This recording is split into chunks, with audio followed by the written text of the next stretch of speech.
1945, an atrocious act was committed. 2 bombs were dropped in the cities Hiroshima and Nagasaki. These bombs caused collateral damage, but the most devastating part was the aftermath. The explosions from Hiroshima and Nagasaki were 10 times larger than nitroglycerin or C4. So what was in those bombs? And how did it create an explosion so big?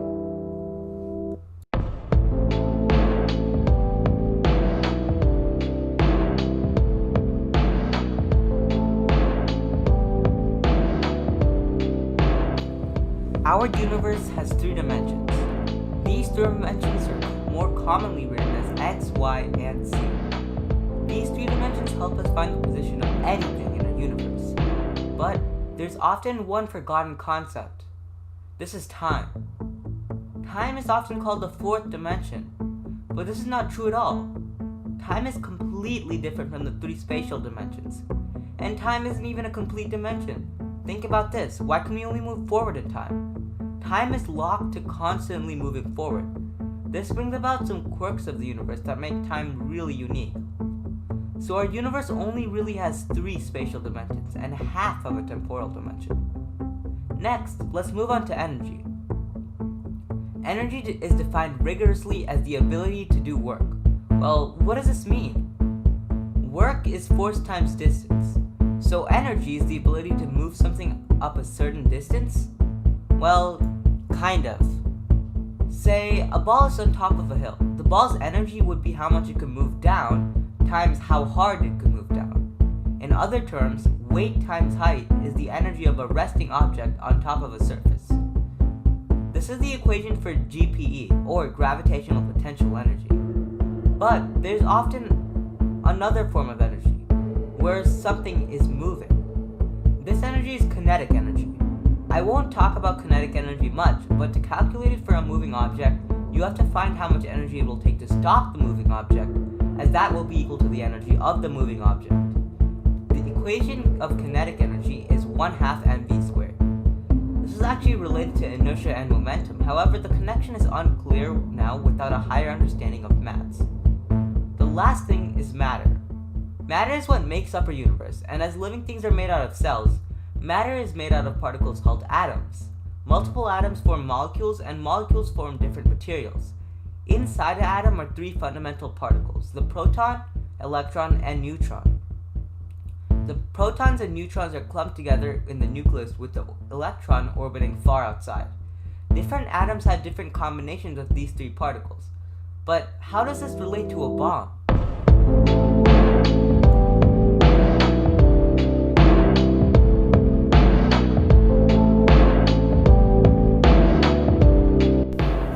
At a basic level, nuclear energy is energy that comes from splitting atoms or fusing atoms. This causes immense amounts of heat.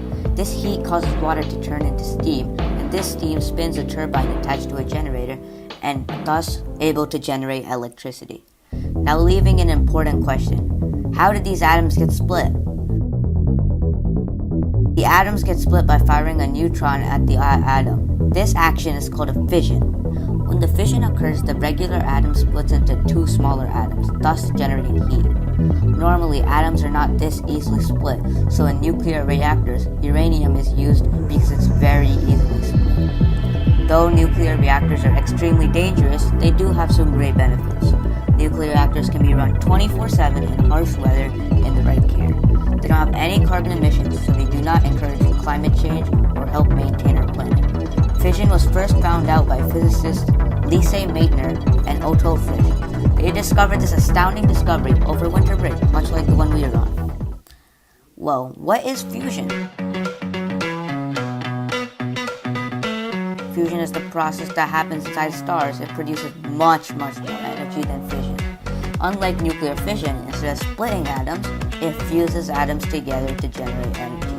This produces not only more energy, but also eliminates the radioactive waste byproduct that is created during nuclear fission. Nuclear fusion occurs in stars, helping them prosper and keep themselves ignited for long periods of time. In stars, hydrogen atoms bond together to form helium atoms and create extra helium, then bond and repeat the process to constantly create more energy.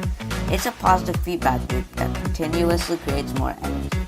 Fusion is the fuel of stars and the reason we are also alive. Nuclear fusion occurs in stars naturally in the naturally occurring hydrogen that's formed in the nebula. This starting fuel helps power the star till the end of its existence. The hydrogen keeps on fusing until large amounts of energy is released. Then the helium combines into a type of carbon and then the process repeats itself until there's not enough hydrogen to fuel the star and it becomes a nebula again. But how does all this relate to the bombs dropped at Hiroshima and Nagasaki? The bombs dropped at Hiroshima and Nagasaki were nuclear, unlike the bombs previously known to history. Bombs before nuclear fission were made up using gunpowder or explosive gases and materials. And although these materials could release a lot of power, it was nothing compared to what a nuclear bomb could do. Nuclear bombs work using nuclear fission, where a free neutron is fired at a radioactive material such as uranium or plutonium, hitting the exact spot of the nucleus for other neutrons to get kicked from the nucleus, which releases an immense amount of energy. The most dangerous part about the nuclear bombs dropped at Hiroshima and Nagasaki was the aftermath. Millions of people were left without a home, and a lot of wildlife got mutated in the area. By the end of 1945, the bomb had killed 140,000 people in Hiroshima and 74,000 in Nagasaki, and many of the survivors would have to face the terrible side effects of the radiation for their entire lives. Such an act should never be done again.